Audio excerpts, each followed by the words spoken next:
whenever they go somewhere with Kemsa, everyone thinks that they're part of the cartels. We have to change that. We have to show the Kenyans the role of Kemsa, the role it was playing before COVID, why it was established.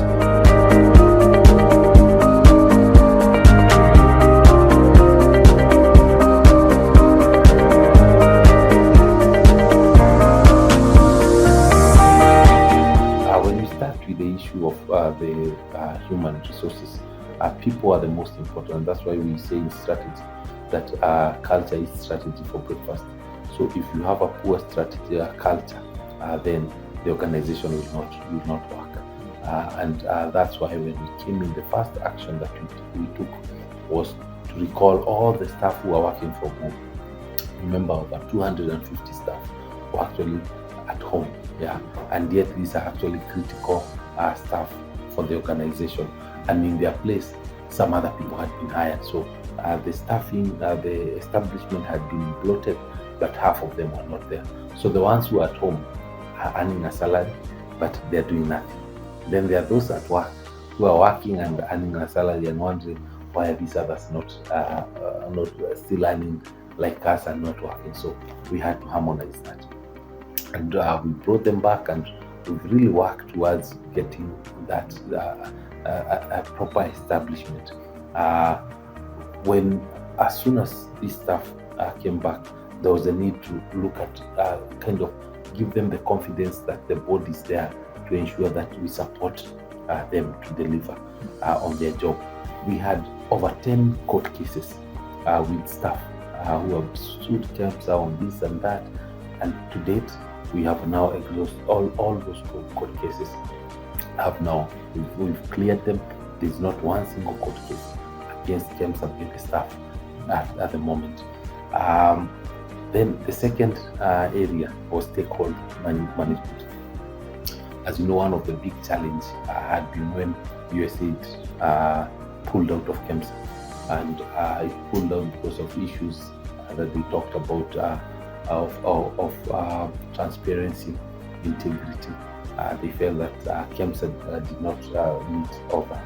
So my biggest task was to re-engage USAID, and I can confirm that before the end of this financial year, USAID will not be back at Kemsa.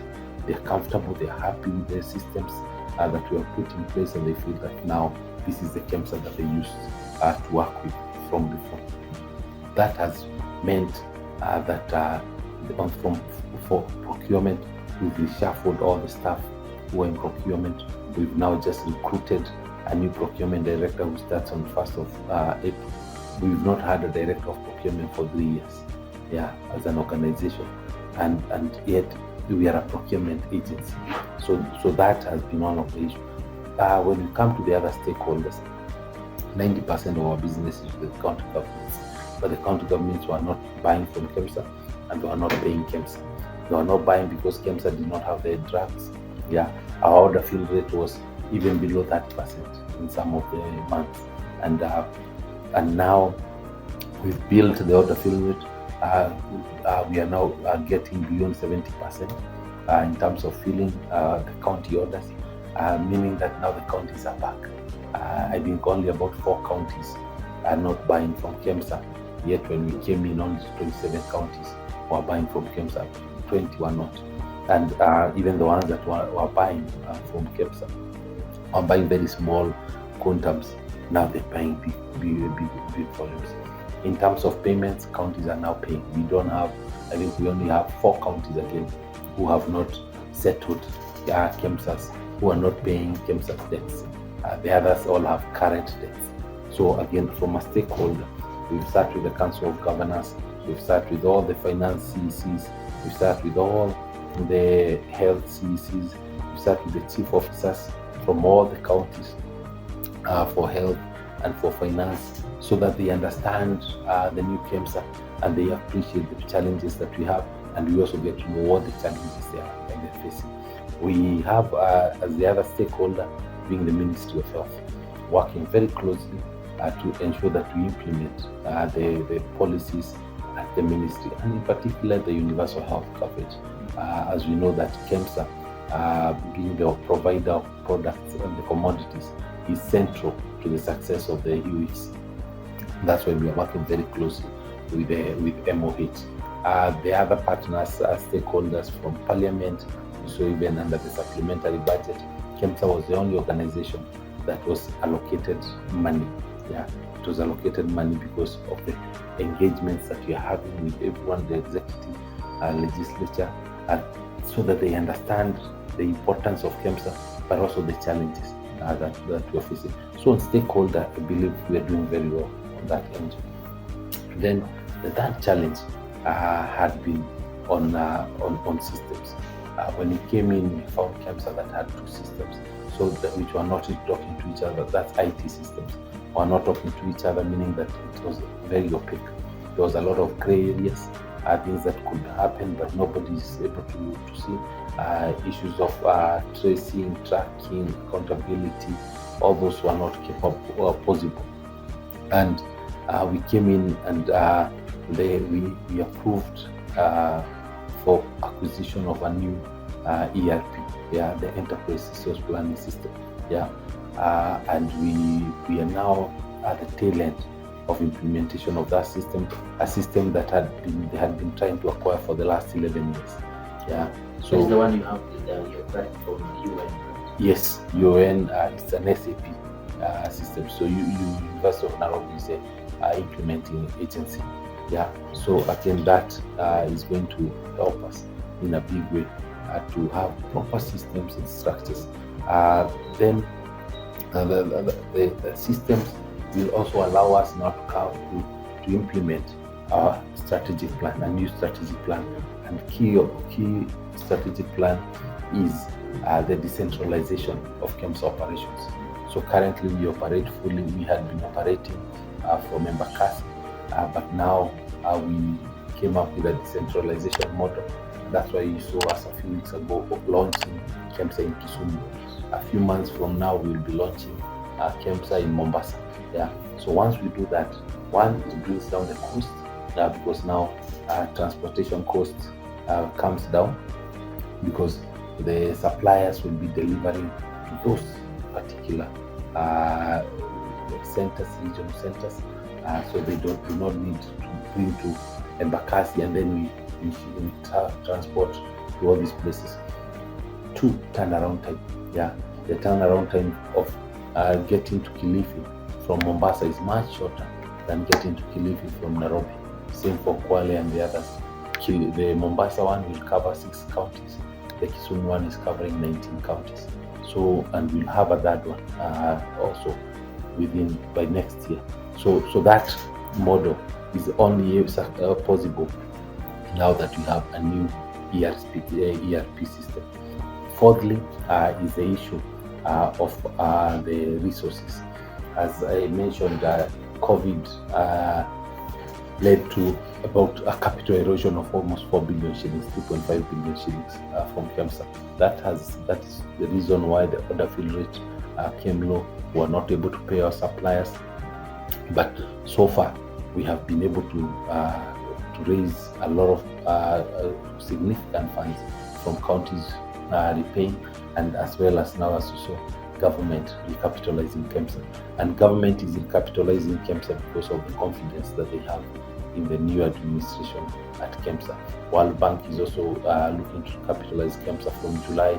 So we're getting a lot of this support because of the change that we brought in. With new resources, then we're able to implement better systems that will deliver for Kenyans. Finally, is the image, the public image of Kemsa. Nobody wanted to wear the Kemsa outfit because whenever they go somewhere with Kemsa, everyone thinks that they're part of the cartels. We have to change that. We have to show the Kenyans the role of Kemsa.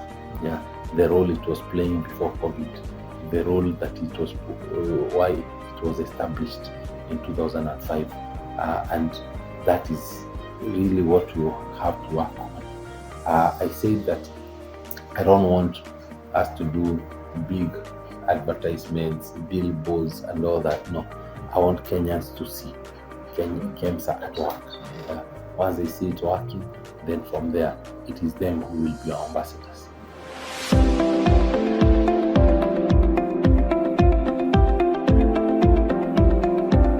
So counties in overall owe us about slightly over 3 billion. Yeah, and see, Kemsa, we provide counties with credit. So we only consider a county has defaulted after they've not paid us for 180 days, yeah, which is almost 6 months.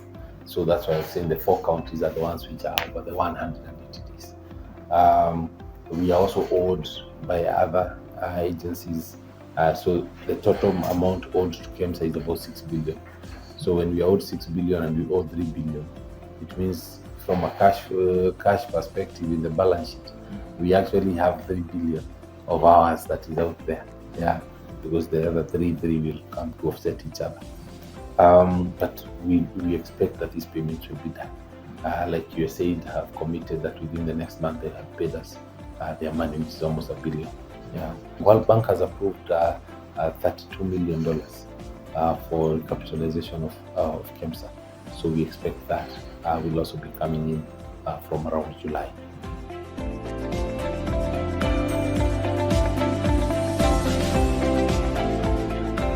Kemsa still continues. The national board is more around quantifications to look at the entire country. How many Panados do we need? Yeah, there are those that will be bought by Kemsa. There are those that will be bought by private agency. How much? And by understanding the quantification, then we are able to even source them at a much cheaper rate. Yeah, because if we realize that Moxil, which we require in the countries, worth $100 million, then Kemsa is only buying the ones for 40-50 million. We can be able to bring all of it together, get a much lower price if we are sourcing from one company outside the country, and then now bring down the cost. Yeah, as you might know, Kemsa does procurement, warehousing, and distribution. Yeah, so that board will not be doing any of those. Yeah, so it will actually add value to Kemsa and to the nation. Yeah.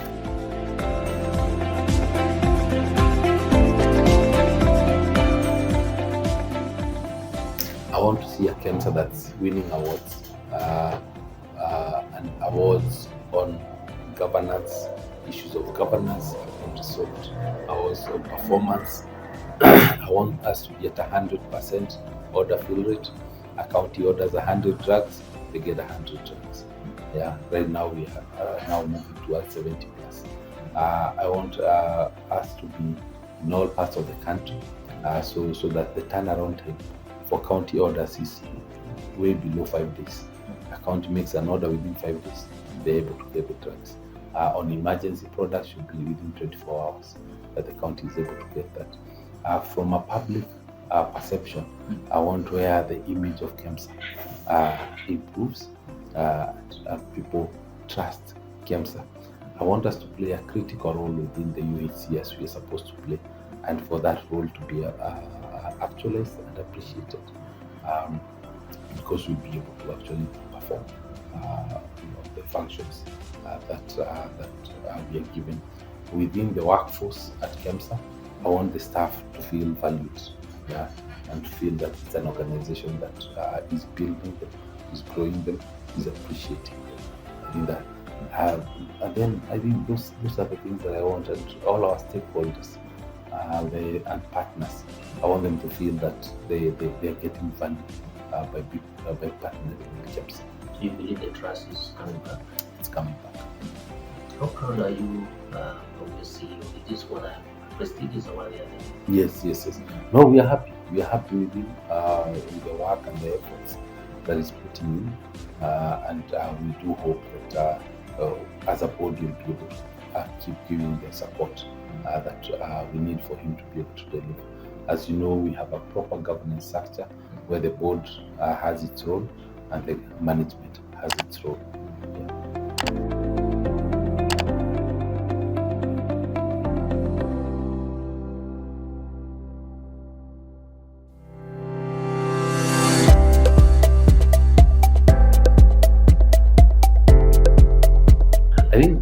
let the ministry to be the one to really speak on that issue of the doctor strike.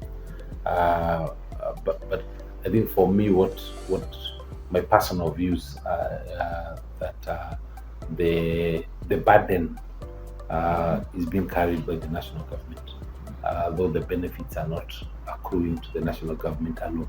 Yeah, if you look at the private hospitals, for example, Aga Khan trains 60 doctors. It only absorbs 3 for internship, pushes all the other 57 to the government. Nairobi Hospital has 0. Yeah, no, actually has 2 interns.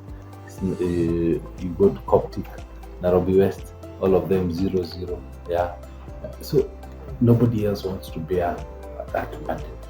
But it's important because you see, back when these policies came in, we used to have about 200 to 250 doctors in a year. I was a student, medical student. I was joining Nairobi University to do my medicine back in 2002. Yeah, and our year we were 150. Yeah, 100 at Nairobi University, 50 in Moi University. Yeah, but now they are graduating 1,200, 1,300 doctors in a year. So the government may not be able to continue to keep paying for that internship. These level 4s and 5 hospitals, they should be able to absorb these doctors for them to even maintain their status as level 4s and 5s funded by government. As you know, health is devolved. Yeah, so that doctor, if they can say, because if we are talking of level 4, we have 290 constituencies, so you have at least 290 level 4s. Yeah, you have level 5s, another. So in total, you have over 500 level 4s and 5s. Even if each of them was taking 2, yeah, you've covered the entire 1,000. And now it's not the national government which will be told, look for 5 billion. Yeah, it is that hospital. That intern in that hospital will work and deliver more than 200,000 worth of work.